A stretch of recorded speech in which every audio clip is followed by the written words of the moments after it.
వచ్చిన తర్వాత జగన్మోహన్ రెడ్డి గారు వెళ్ళారు, క్లియరప్ అవుతుంది. చంద్రబాబు నాయుడు గారు వచ్చారు.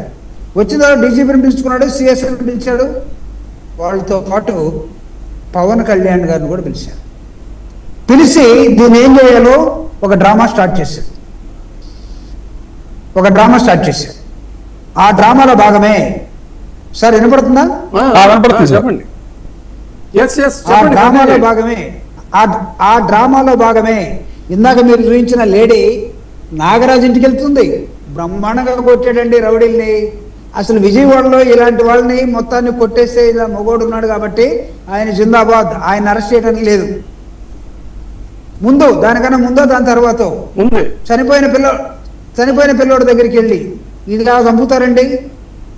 అసలు లాకప్లో కొట్టి చంపే ఎక్కువ అధికారం పోలీసులకు ఉంటుందా? ఆ పోలీసు ఎవరు వాడిని శిక్షించాడు అంటే ఇది 2 పోర్షన్లు డబుల్ యాక్షన్ చేయించినటువంటి బ్యాచ్ కూడా ఒకళ్ళై ఉండాలి. కారణం ఏంటంటే నాగరాజు మీద ఈ రోజుకి ఏం వాళ్ళలేదు.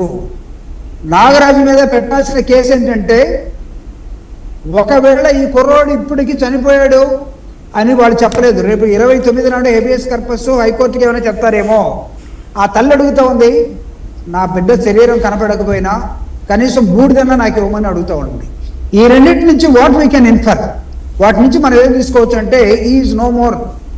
అయితే ఈ మధ్యకాలంలో చాలామంది చెప్పినట్టుగా కుర్రవాడిని రైల్వే స్టేషన్లో వేశారు, బస్ స్టాండ్లో వేశారు.